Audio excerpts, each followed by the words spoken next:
Good evening. Welcome to tonight's James Gregory Public Lecture.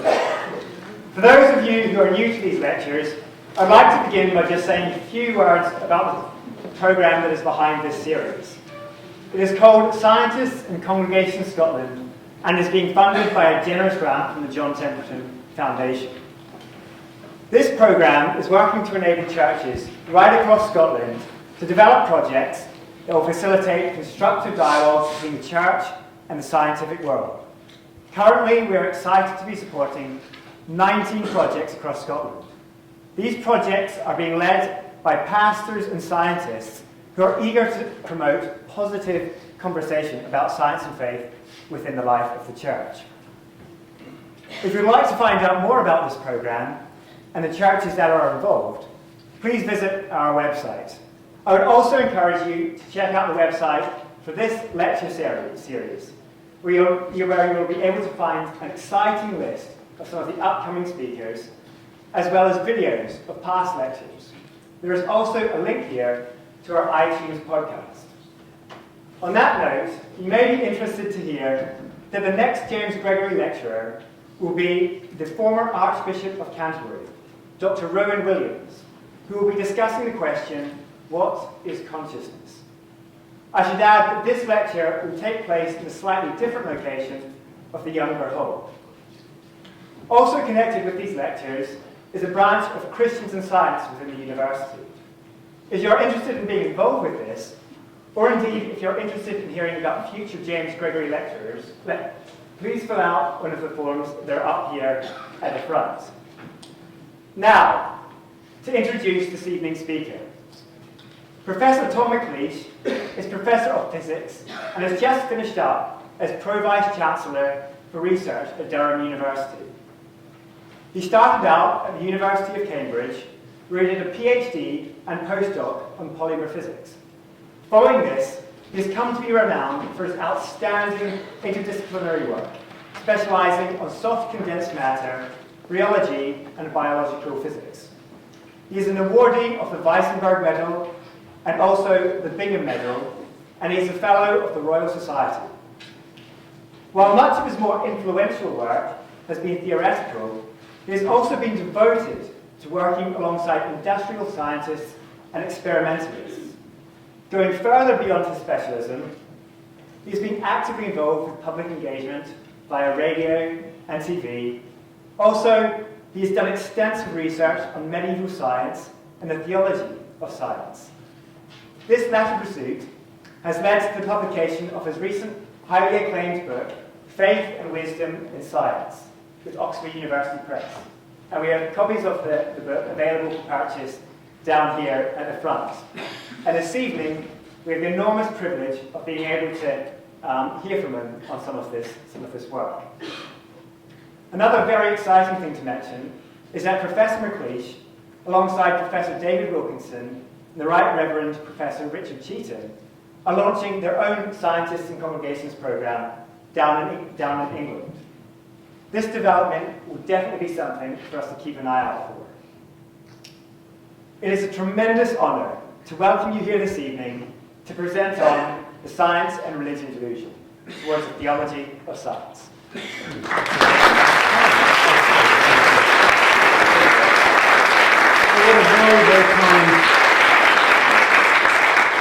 Isn't he a nice man? What a very, very kind introduction that is. And I'd like to thank you to Eric and others for the wonderful welcome here in St Andrews. It's lovely. We've spent already an afternoon with your bright, shining, bright higher students at a school up the way. I was very impressed. In fact, they exhausted me at question time. So if we manage to crawl our way to the end, we'll be doing very well. I'm expecting very, very sharp questions, because if the 17-year-olds can do it, I'm sure you can do it. It's so polite. Did you hear the way that he chose to alert you of the next speaker in this series? You're moving to a slightly different location. What do you mean? Because of a much, much larger location. The contrast, of course, that this speaker did need an introduction, but how wonderful to be a warm-up act for Rowan Williams. That's the best thing's ever happened to me, Mark. So anyway, let's press on. greetings from Durham. As in all things, Scotland leads, England follows, and we are indeed happy to be having a very small scientists in congregation project, and we see what you're doing here at St Andrews. I want to just show you really greetings from Durham, and what better way of doing that than bringing you a picture postcard of our wonderful medieval Acropolis, which those of us in Durham actually feel so privileged, as you must do, as well, with living in a place where scholarship somehow enters the veins of the rocks. At the very I talked this afternoon a bit about my hero, the Venerable Bede, whose remains are there. Actually, they're there because the Durham monks stole them, but I didn't tell them that. Bede, a great scholar and a scientist in the 7th and 8th centuries. More of that anon. So we'll go on. The trouble is, you should never invite anyone to give a talk about a book, because they can go on for chapter after chapter after chapter. But what I will do is start a few hairs running around some of the reasons that I think that the science-religion debate can be framed in rather fresh ways. But I'm particularly interested in leaving plenty of time for a discussion afterwards. But beforehand, you need to know where I'm coming from. No one ever writes a neutral book, no one ever gives a neutral talk. So I should be honest about my prejudices and what I want to do. And actually, those are the first 2 slides, and by the time we've done that, you can all do your Facebook and Twitter until question time, unless you're interested in the details. So here's some prejudices. I'm asking this sort of the other way around. Let me tell you something that I'm bored of. I'm bored of the boundary disputes between science and religion. I'm disappointed in the church's or theology's tentative arrangements of complementarity. And one of the reasons I want to move on from that negotiative stance, if you like, is because science needs to recover a story of purpose. I believe that we are without, in our Western culture today, a healthy, supportive cultural narrative for science. I'll say more about what I mean in a little while. There are narratives about science, but the ones that tend to fly around are rather toxic, inappropriate, and inauthentic. One of those inauthentic narratives or storylines around science is simply that it is modern, exclusively modern.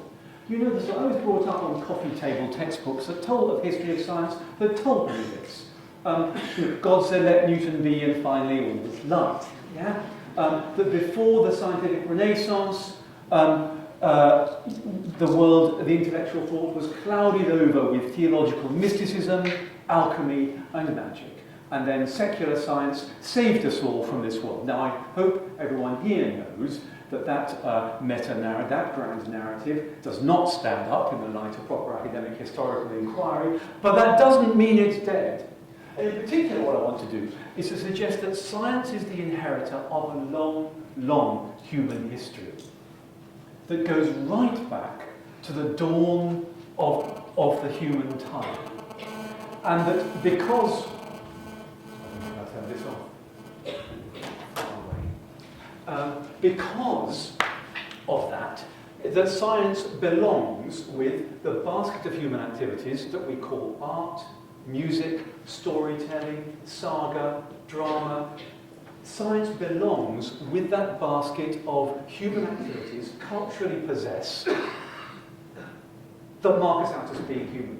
And so, as a practicing scientist today, one of the pains I feel, and there's quite a lot of pain in the hour coming up. I hope I'll be able to bear most of it. Some of it will be on your part, I'm sure. Some of the pain I feel is the sort of geeky exclusiveness of science, the Big Bang Theory factor, if you like. Enough, you know what I mean. And I think that this current perception that science is modern is harmful. I think it's harmful in a number of ways. I think it impoverishes our well-being.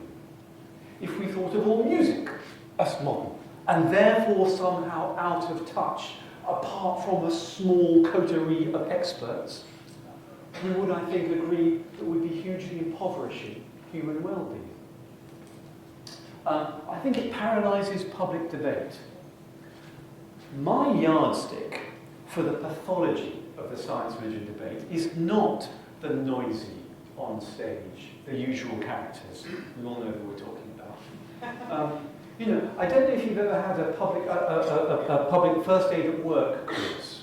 Anyone been on my first aid at work? Because I did once at the University of Sheffield. Great fun. Do recommend it. It's marvellous to be one of the people who, you know, you feel you can help someone who's fallen down 3 flights of stairs and was groaning. It did happen to me once, actually. No, to someone else. I found them at the bottom of the stairs. But one thing we were told, you're examined after a week of purgatory. There's an examination as to how good you are at first aid. And it's a staged incident. It's terrifying.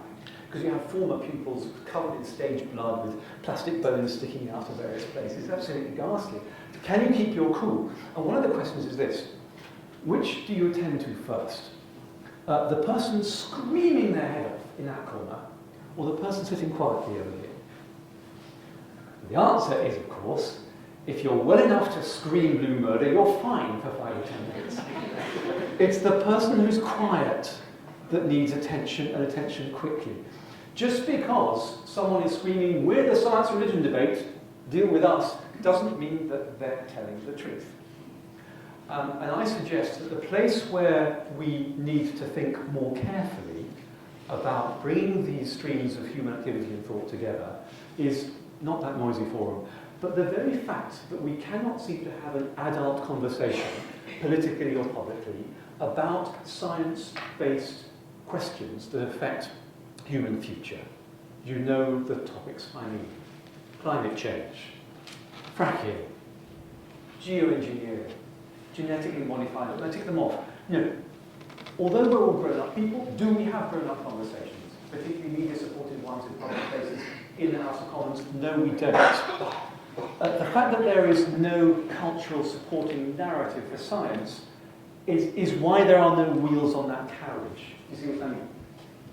And finally, this distorts hugely the relation of the science-religion nexus. So what are we going to do about it? Which is the second slide, after that, Facebook.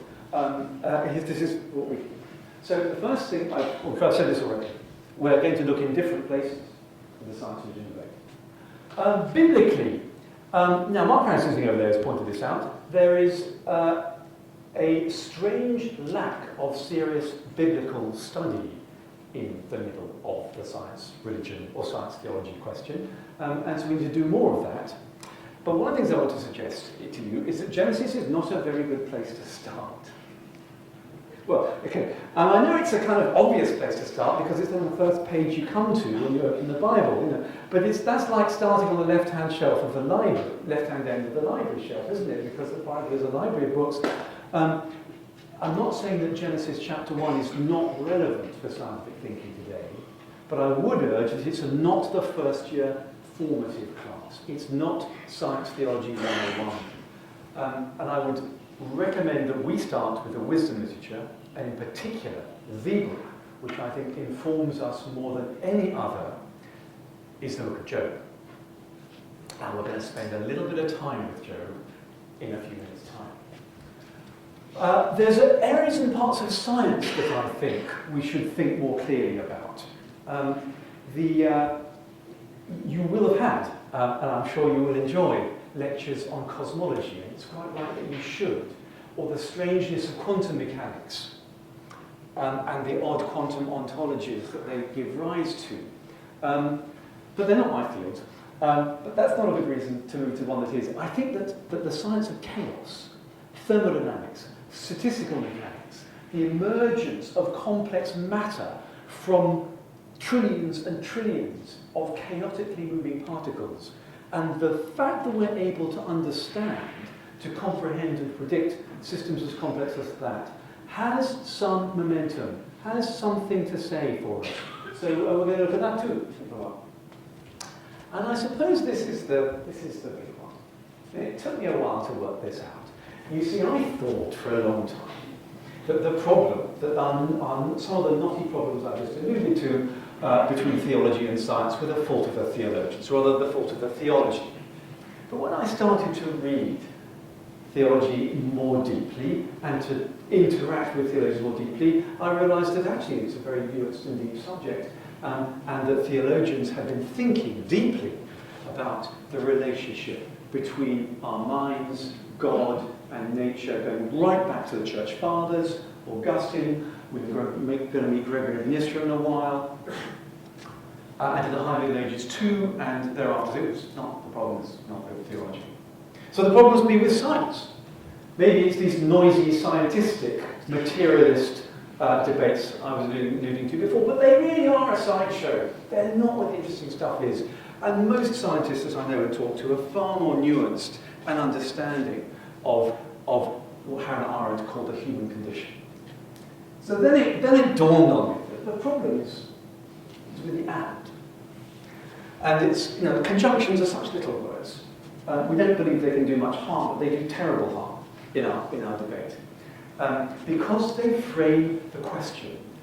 They frame questions without us realizing they're doing so.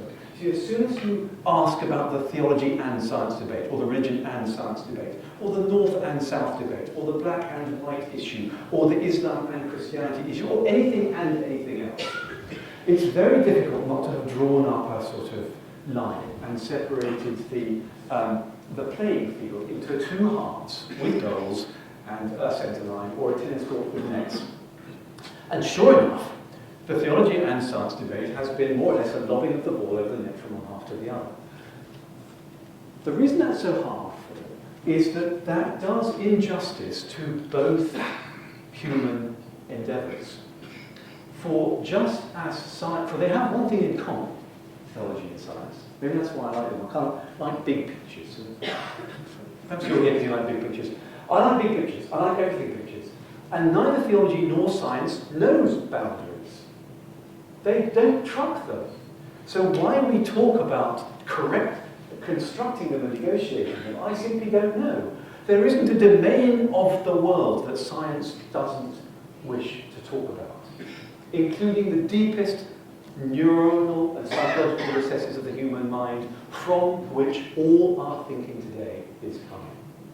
But the same is true of theology. I love the definition so much of theology, not so much as the science of God or the study of God, but as a study of everything else in the light of God. As Dee was saying, there isn't. And Dick Waterstall wrote a lovely book about theology and art. Jeremy Begbie has recently launched music theology as a whole field. What excites me, as a Christian and a thinker, unashamedly, is the way that one's theology informs everything one looks at and does. So you can't have an of. You can't have and, you have to have an. What we're not talking about enough is a theology of science. Now, the other reason, what's science for? In other words, the big question about what it's for. Of course, the other reason that might be of use to us is that if we've already decided that science is missing a cultural narrative of purpose, a teleological narrative, I know that's very unfashionable, I know that's radically non-postmodern, but I don't care, is that theology is the one humanity that is very used to thinking about teleology, very used to thinking about purpose. And so whatever truth claims it might or otherwise not make, we might want to look at theology as a humanities discipline to explore purpose and narrative. Okay, so we're going to move from theology and science to theology of science, because that's the consistent grammar. Of course, there's a complementary consistent grammar as well, which is the science of theology. And that's perhaps the set of questions that people like Daniel Dennett are urging us to explore. If we do this, I claim we might reappraise science culturally, anthropologically, theologically, and this thing. Projects like the one here, projects like the one in Durham, are now beginning to get to the grips of providing the church with resources, not to sort of negotiate a standoff with science, but to recognise that science is God's gift inside the intellectual castle of the kingdom and can be given, to change the metaphor once again, a great big bear hug. So, this is about embracing science. Right, what do I mean by narratives? Let's just do a little bit of work on what I mean by narrative. Here's a narrative. The first UK government narrative on science was this one. 1993, White Papers. The first time the government in the UK ever told a story about science, and that's what apparently is for. Rather instrumentalist, the top one there. Georges Braque, the co-inventor of Cubism, Picasso, talks about, well, a reassuring narrative for science in contrast to art. I want to introduce this one because there's a humanities sciences tension underneath this question as well, of course. Oh, we ought to just hear Dawkins. There it is. You know, there's a narrative. Actually, this is not a narrative about science, it's a narrative about religion. I'm not sure I believe that it's an authentic or appropriate or authentic. And Einstein. Now, if anyone can tell me what Einstein meant by this, I'll be profoundly grateful. If by the end of the question time, religion without science is blind, science without religion is lame. There's an encapsulating narrative. But we need to listen to some of these other narrative tropes. Here's one. Here's another one that brings tears to my eyes. And you still find it today. John Keats, in the Romantic movement, of course, you have this great polarization, the fragmentation of our disciplines. Among that is a view of science from some of the humanities that see science as destructive, as dehumanizing, unweaving the way of the rainbows. Keats allowing philosophy will clip an angel's wings, conquer all mysteries by rule and line, empty the haunted air, and no men's mind, unweave a rainbow. Does science really unweave the glory, the majesty, the profundity of the world as captured and reflected by our art? Is that really true? So, more narratives. So we've gone for narratives from politics, from scientists, from romantic poets. Let's turn to social sciences while we're in an interdisciplinary mood and ask them what's going on. And I did. So in Durham, I had some very interesting colleagues who are social human geographers who took one of these examples I gave before, one of these troubled technologies, or scientific public questions about which people argue. This was nanotechnology. You'll recall nanotechnology was the Prince Charles waded in at one point and warned everyone that these nanorobots would profligate into grey goo that would overcome the world if we let these mad scientists, engineers loose on them. Thank you, Prince Charles. But there was an issue of regulatory environment, and there was lots of argument about this. But what Professor McLeish and colleagues did with this project, deepening ethical engagement in emerging nanotechnologies, underlying narratives, they analysed the public debates of written and spoken form and used focus groups to pull out these 5 narratives that were, I think of them as like big fish swimming underneath the surface of the debate. They don't come to the surface, they don't articulate themselves. And in discussions that were ostensibly about technological risk and regulatory frameworks, you nonetheless find the motivation behind the proponents and opponents, pro-science or anti-science, whatever, as being propelled by very ancient human narratives. They are these. The be careful for what you wish for narrative, unintended consequences. Opening Pandora's box. Once you've let the troubles out into the world, you can't get them back again. Once you've discovered how to make a nuclear bomb, you can't undiscover, and so forth. Messing with nature. Nature as a sacred creativity, that human creation that humans should keep in pristine splendor. Being kept in the dark, the political narrative of power, the power struggle. Scientists as an elite that hold the key to secret knowledge that the rest of us can't hope to understand. I think in the words of Angela Tilby, theologian and BBC producer. And the, if you like, Marxist narrative, the exploitation of power, which gets poorer. Philosopher Jean-Paul Dupuy spotted these narratives, categorized these narratives as emblematic of others, even without the sort of ancient Greek existing Laban of Pandora's box, perhaps the narrative of desire, the one of evil. This is nature, the narrative of the sacred. These are the 3 ancient narratives and the 2 modern ones. And it turns out these keep cropping up. I've just been involved with Phil and some of his colleagues in another project on emergence and discussion between communities of genetically modified organisms in Brazil, Mexico, and India, 3 of the so-called BRIC countries. Fascinating to look at the very plural, very fractured, different types of science, society debate going on around the issue in 3 very different countries. All of those call on ancient narratives to propel them. But you know one thing, there isn't a single positive narrative that's deep going around. The only positive narrative is that brittle, instrumental, superficial one that I showed you from the 1993 white paper on economic growth. And if you can see why the debates don't work, can't you? Because you've got these deep ancient narratives swimming in one direction here, and these brittle modern ones, and they just move past each other. There's no engagement.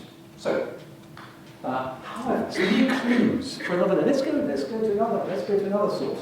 What about literary criticism? What about the grand humanities? We don't get much grander than George Steiner. George Steiner, among many other things, wrote a lovely, wonderful book called Real Presences, in which his post-humanist, post-Holocaust, Jew, atheist writes about the deepest thing he knows, which is what he calls the broken contract between the modern mind and the world, the meaninglessness of the text, or rather the plurality of the text, or the closed world in the postmodern mind of the text and the reader, the lack of the broken contract of reference, of word and world. It's a very moving book. And at one point he says this: only art, he has a positive, he has hope. Only art can go some way towards making it accessible, towards waking to some measure of communicability, the sheer inhuman otherness of matter. It's a wonderful, broad brush sweep, a teleological sweep. And I remember having literally my breath taken away when I read this sentence. In two ways. One is I admired its vision. Secondly, I applauded its analysis of need. That there is deep down in the human condition something that needs to be reconciled to a wild and frightening and dark world. Talked with the youngsters this afternoon about Bede and how much I was impressed with him in his prolegomena to De His Rerum Natura. He's writing as a Christian about the natural world in the year 699, not so very far from here. And he takes material from a previous Christian author and strips out all the Sunday school lessons.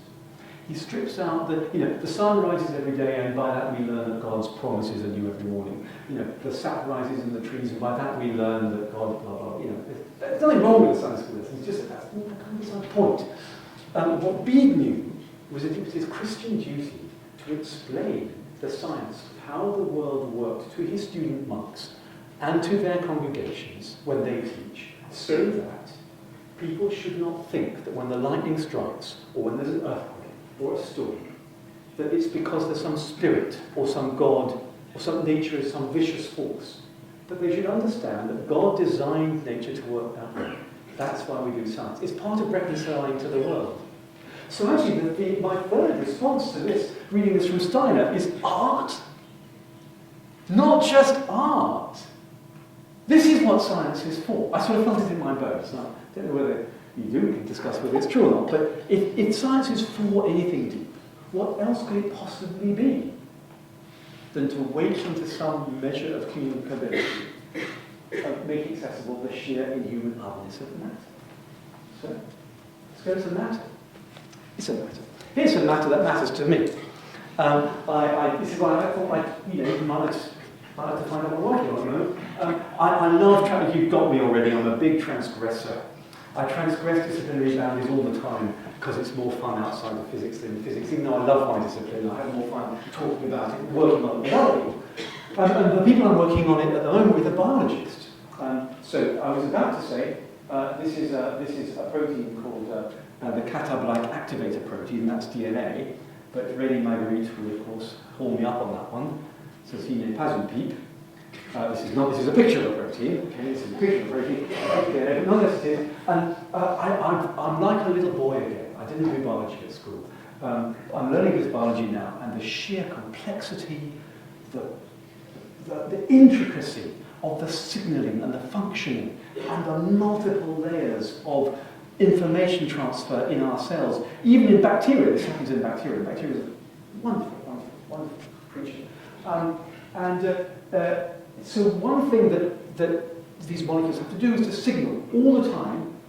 There are messages being transferred about the local concentration of different small molecules. Is there sugar around? Therefore, bacteria manufacture some enzymes that allow you to eat the sugar. There's lots of if, do this, right? Lots of coded logic, coded biochemical logic.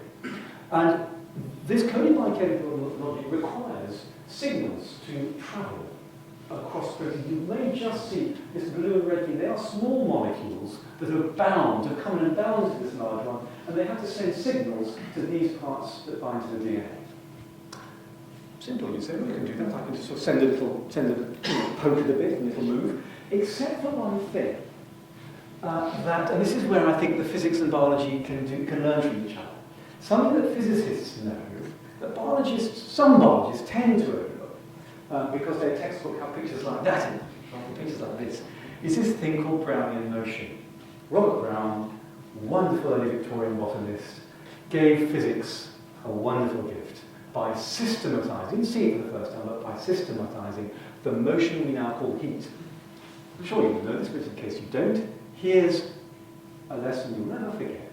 It's one of the most beautiful insights of science. This, what I call a special way of seeing. That we see heat now as the random, aleatoric, continuously seething, chaotic motion of every atom and molecule, and the hotter things are, the more they move. That is, for example, where toughness comes from. Emerging from that comes so many material properties. That's somewhat paradoxical, because is it easier or harder to send a signal across this self-wobbling lump of jelly, or this beautiful crystalline ordered thing?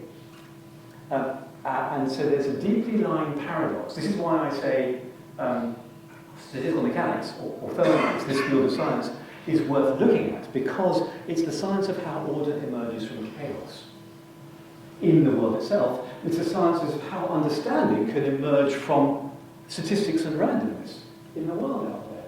Well, we've actually been able to do this. It turns out that nature has worked out not how to fight this random motion, but to ride its signals on top of it, like a sort of carrier. And we're quite excited by this. We'd be more excited if people would fund us to do some more work on it, but we're very excited on it. And here are some special places around the world that signal to each other.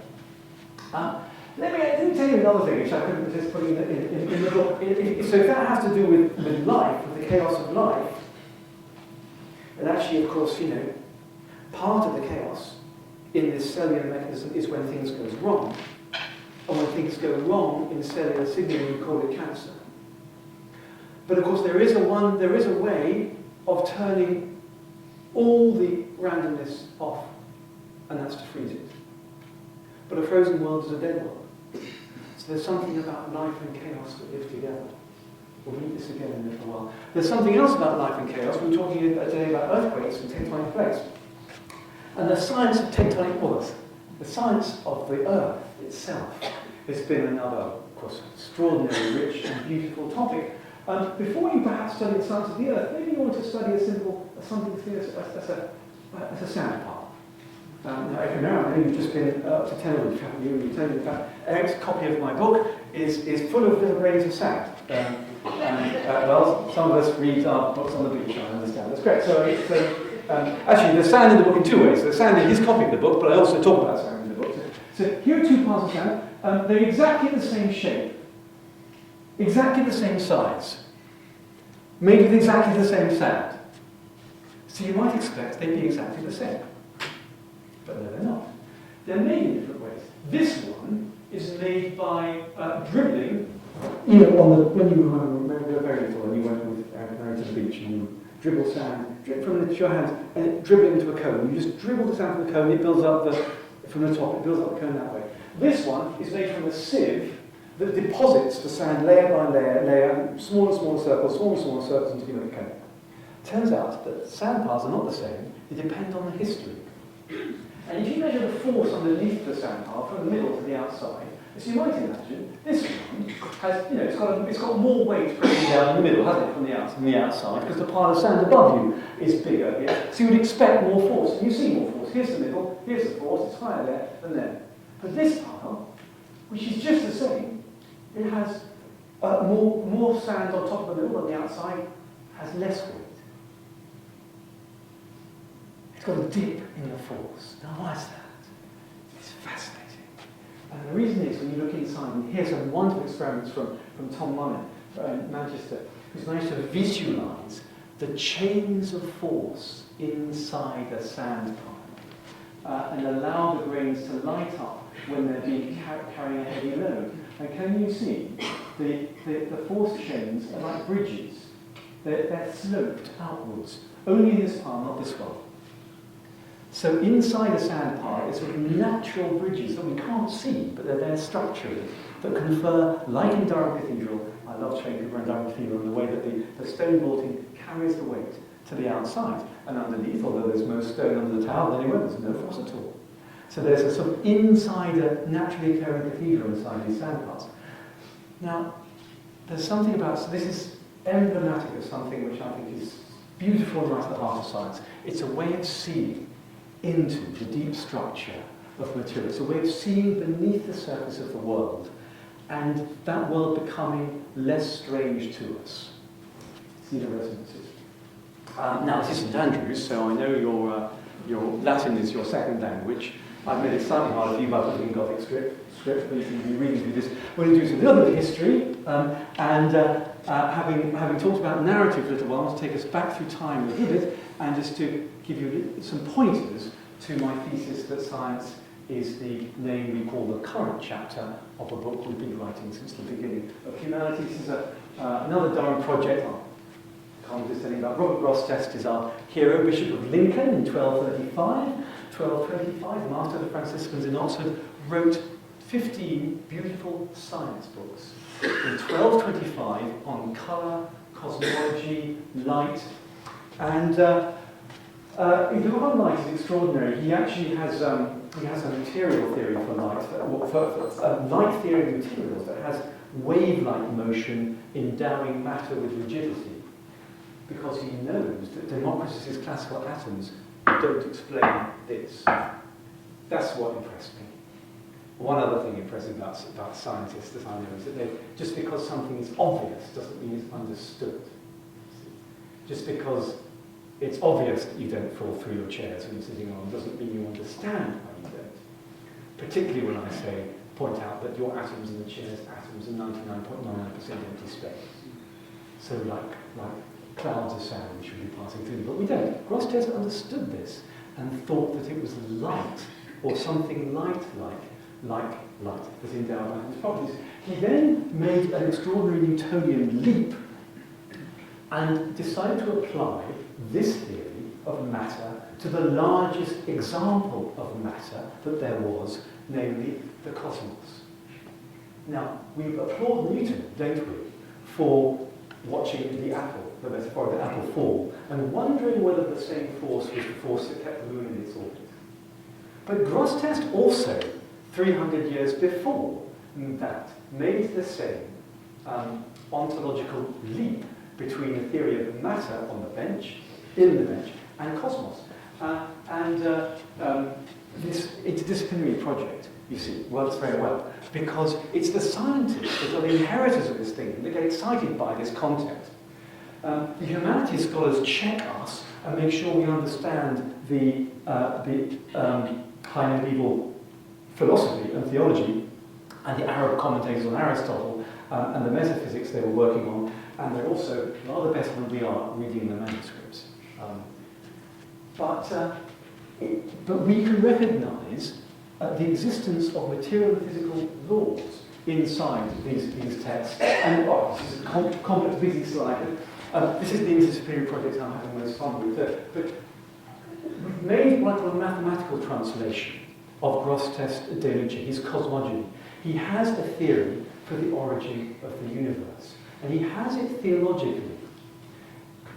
This is the time when Aristotle was being rediscovered in Northern Europe, thanks to the Islamic transmission.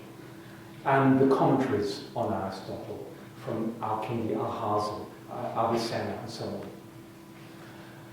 on. And Grosseteste, as a Christian scholar, was, like most of the scholars, taking most of this on board, but recognised that not everything that Aristotle, the pagan, said could be taken on board by a Christian philosopher. In particular, one thing that he cannot agree with Aristotle is the eternal existence of the universe, because we know from the Bible that God created the universe at a point. It has a finite beginning. But what Grosseteste doesn't do in 1225 is say all answers in Genesis. He says questions in Genesis. It's something to do with light, but we need to use our observations and our minds and all our scholarship to work out how physically the universe came to be. And because he has a light metaphysics, he thinks it came to be through a huge explosion of light, which expanded in a giant sphere. I kid you not. Of course, this is the Earth-centered cosmos.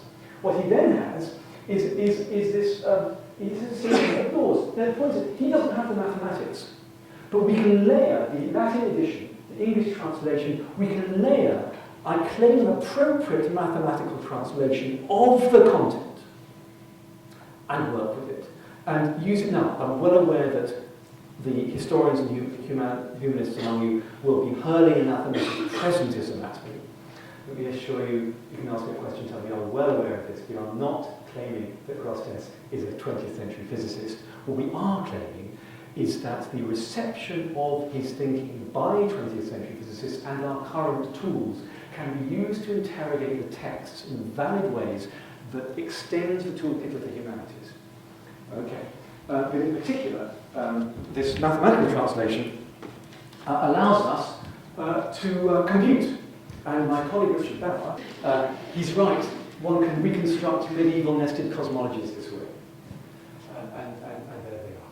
I think we'll visit Gregory of Nyssa at question time. But we will go to Job in our search for narratives. Let's take another step backward in time to the wisdom literature. And let me first of all tell you why I think the Book of Job, and my amateur social science tells me that the Book of Job is the most important starting place for discussions, for biblical resources for discussions on science and theology. It's because when I suggest that scientists, unschooled in, secular scientists, unschooled in biblical studies, read the Lord's answer to Job,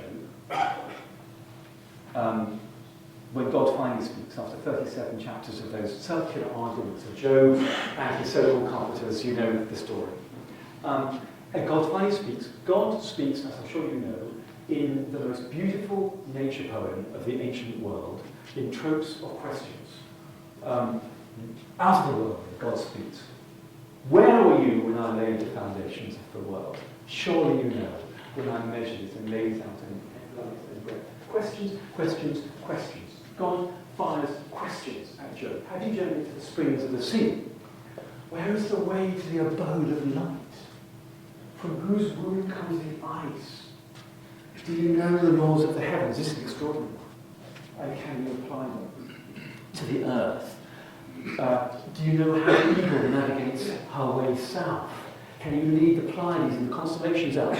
It goes through, anachronistically, the domains we would now call cosmology, geology, meteorology, oceanography, zoology, and maps out in question form this explorative, tentative program. And scientists go, wow, this is the most beautiful. I didn't know this text was here. I didn't know I'd never read anything before. One of the reasons to go, wow, by the way, is because scientists will know that the essential creative form in science is not, in spite of the fact that we tell every school child that this is true for the first 10 years of their life, is not the right answer. It's the creative question. I cannot say this with too much weight, and we have to do something about the way we teach science that will move our young people from thinking that science is convergently around answers, and if they don't get the right answers, they won't get the grades. That's why the brightest kids choose humanities. I know that because they tell me. This is another bit of pain, as you can probably tell. Whereas actually, what could require greater imagination than to reimagine the entire universe the way it is from top to bottom? And what could constitute the greatest form, if you're interested in freeing, than the way the universe is? Anyway, that is questions, excites them. Now, this isn't the usual interpretation of Job, so no, we're okay, we're doing all right for time. A little bit of, well, we're talking about whirlwinds. Whirlwind tour to Job. I've been very, very honoured and delighted to be able to work on this and discuss with David Kleins, now retired Old Testament school at Sheffield, who has spent his life as probably the world's leading Job scholar. And before it was published, he allowed me access very kindly to the third of his monumental door-stopping tomes. Don't use them tonight, read them, on Job, because the last volume contains the Lord's answer and the science, of course. Very structured book. Kleins calls it the most intense book, theologically, intellectually, of the Old Testament, and if David Kleins says that, who are we to disagree? We might disagree. Some of you obviously can. Good. Structure. Very structured book. You know what happens in narrative. Job allows to be suffered, loses his wealth, everything in a storm, earthquake, very natural things happen, disasters. Speech cycles, 3 friends, Eliphaz, Bildad, Zophar, actually there's a 4th called Elihu who turns out to have been there all the time, or not. Very odd. There's lots of structural fissures in the book of Job. But it starts off being neat, at least. There are speech cycles. Job says something, a friend, Job, friend, you go around again. And the arguments get tenser and tenser and tenser until God finally answers. Something I noticed, it's not often referred to in the second literature on Job, is that the nature metaphors escalate as well as the arguments. In the first argument, so you know what's going on here, Job is suffering unjustly and he knows it. Job's friends have a brittle, all of them basically share, they have nuanced versions of the same brittle narrative that creation encodes moral retributory justice, right? Which is the adult version of what I told the kids this afternoon, that if you're a good boy or girl, nature is good to you, and if you're a bad boy or girl, it's not. Okay, bad things happen to bad people, right? Good things happen to good people. Moral retributory justice. And of course, the wonderful thing about Job is that it undercuts and critiques all that. Right in the heart of the Bible, you have the most extraordinary, gripping, contradictory but in a nice way, frustrating but beautiful text that says that's nonsense. But the arguments escalate. They begin with the friend saying, in principle, you know, good things happen to good people, bad things happen to bad people. We're not talking about anyone in particular here, Joe, but you know, it's right. And it gets more personal. And by the third cycle, the gloves come off, the gloves come off, and Zophar points his finger at Job and says, it's not somebody, it's not your children, it's you who've sinned and need to repent. And at the same time, the nature language, which is called on throughout the book, escalates from earth, winds and snow to plants, animals, vines, and then finally it goes literally cosmic at the end. So what I wanted to do for a long time, ever since I came across this book, as an ancient narrative that points us towards what we now call science, is to write a book about, is to write about Job, is to write a scientist's close reading of Job, and what someone like me would see in it, and call it perhaps a nature trail, because I discovered that although some of the secondary critical literature will urge us to believe that the Lord's answer is not an answer to Job's complaint, for 2 reasons. One, it doesn't address his questions. It just asks him a load of put-down questions. As in, do you know about the storehouses of hail? No, you don't. Well, you know nothing. So shut up. I mean, that's the story. Secondly, that it fails to engage with Job's argument because it's talking about nature. And Job is talking about justice. But that's not true. Because Job's argument, invokes nature all the way through, as do his friends. In fact, there isn't a storm or lightning or bird or animal or tree or anything in the Lord's answer to Job that has not already, almost all, have been referred to in the cycles of speeches. So it's a nature book through and through.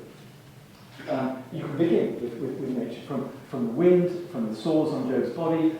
This is his argument. He's afflicted by nature within and without. And that's why he starts responding with a creation narrative. He wishes that his day of creation had never happened. Or incidentally, he talks about a Leviathan. That's the Leviathan's mentioned in the speeches, and of course the Leviathan crops up in the Lord's answer. This is it. The reason Job talks about nature and our relationship to nature is that he believes that both his tormentors and primarily God are as out of control of morality as God is with nature.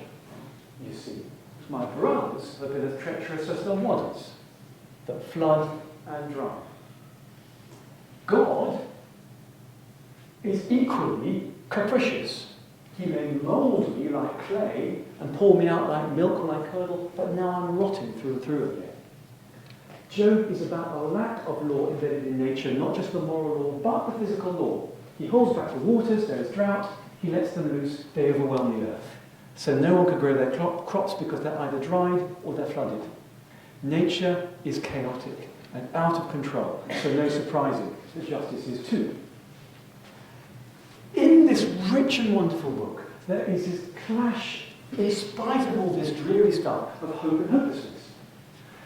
Even in the mouths of Job's brittle comforters, the writer places words, or he gives them words of extraordinary depth to give voice to.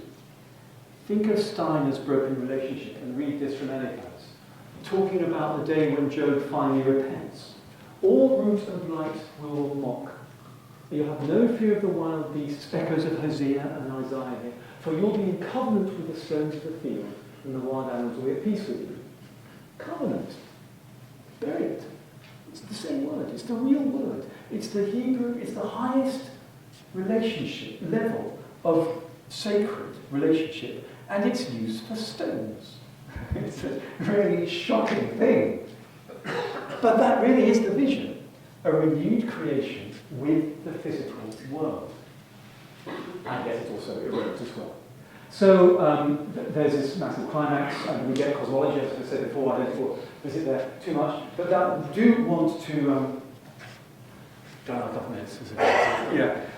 Just to take us to the hint to wisdom, because the book is masterly for several reasons, and one of the structural reasons why it's anyone versed in music or art can see it's masterly is it knows what to do with the unresolved climax. After that third cycle, the irresistible force of the brittle friends' cruel arguments and cosmologies meets the unmovable recalcitrance of Job's insistence on his righteousness. And they're shrieking at each other. And the canopy of heaven is opened. And what do you do at moments like that? And what the book of Job does is introduce a new voice. That's when Job 28 comes in. It's brilliant.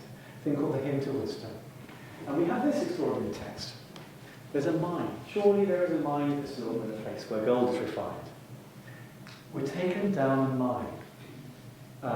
And there are people with lamps in their hats, and they're looking up at the earth, and they're mining copper, and dangling and swaying under the earth. And look, that earth from which they see is rocks as a source of lattice. They see that the earth is changed with fire.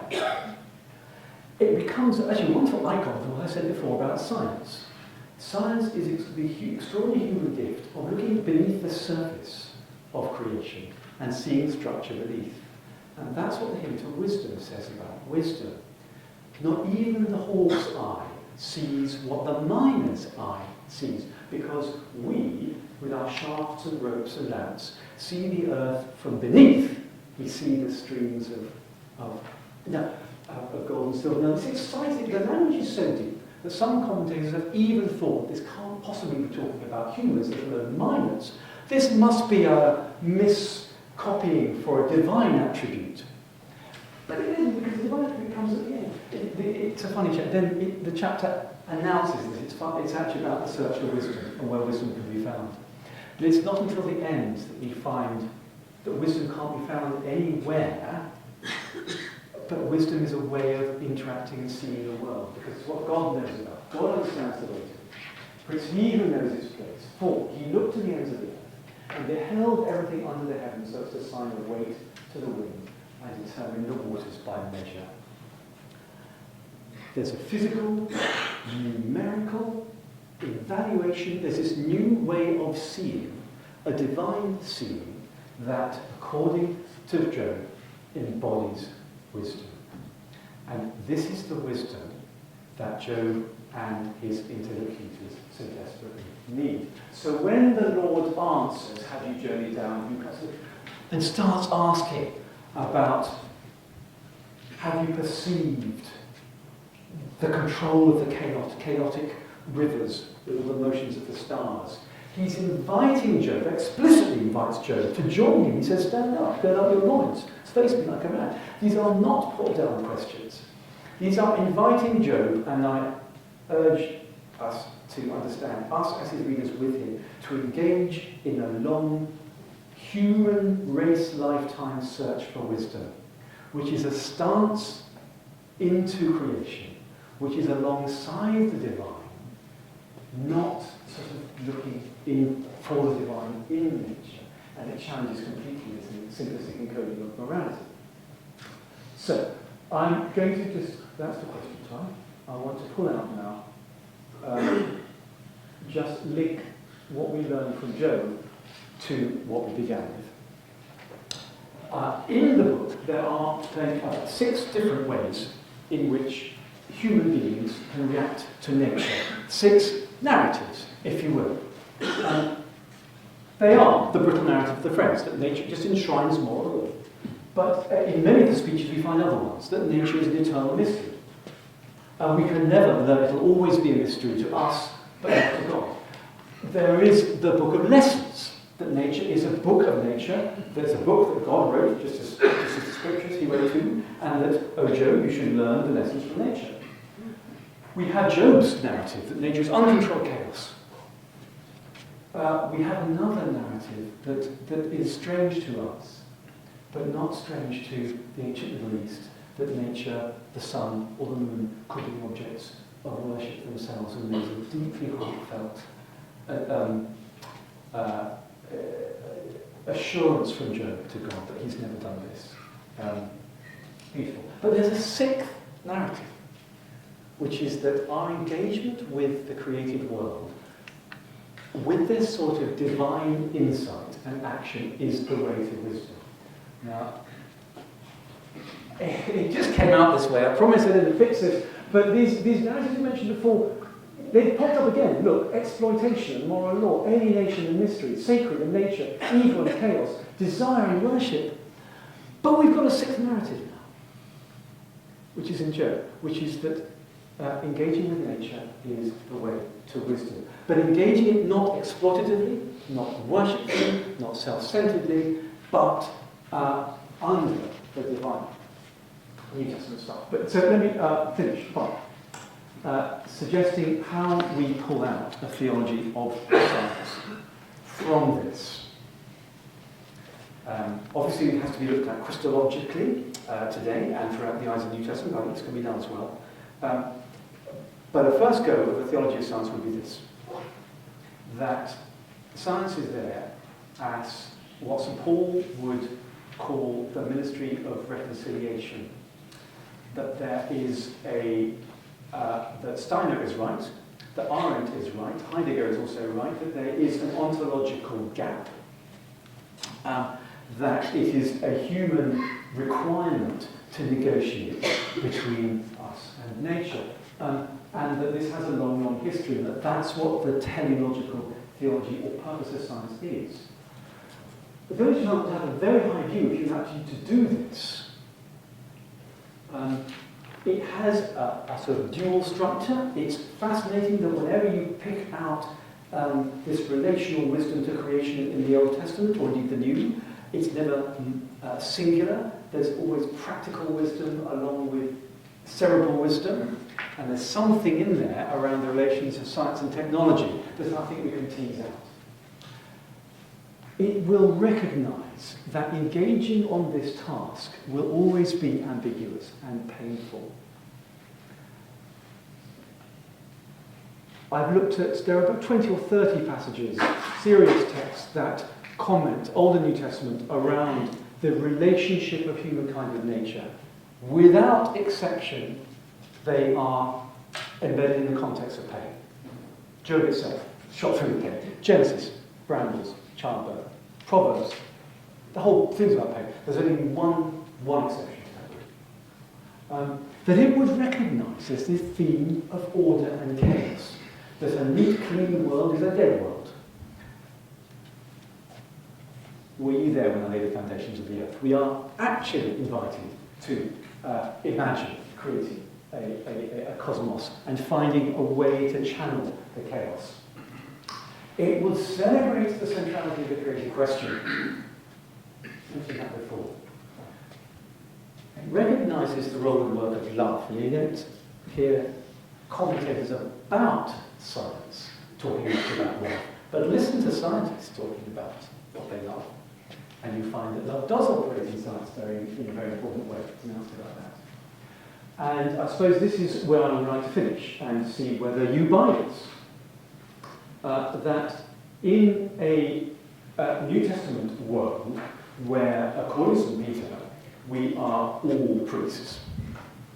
I love the fact that these sort of evangelicals read that as saying there aren't any priests. It's not what it says. We're all priests. What does that mean? That in some way we are all looking after the healing of a relationship in the place we are.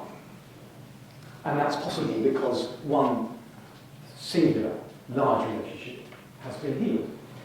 But that science is a very humble version of that priesthood there. The humblest of all. It isn't about human-human relations, it's about human-nature relations. It's about healing that relationship. And healing is an appropriate metaphor, because a broken relationship carries two aspects. The first is ignorance, and the second is hurt. Chances are, if you're having arguments with someone, it starts because you just don't understand each other. And out of that ignorance comes a principle of hurt. Well, think about our relationship with nature. We don't understand nature, and we have nature, and nature has us. So, by becoming humbly and obediently more knowledgeable, we can act within that relationship in a more creative, healing way. That's, I think, to some extent, what's important. Maybe we talk about unity, reconciliation. So that's the blackboard. Those are not written in stone. And one of the reasons that I'm here is to hear from people much wiser and more learned than I around where we might take this forward and what you think of it. So thank you so much for your attention so far.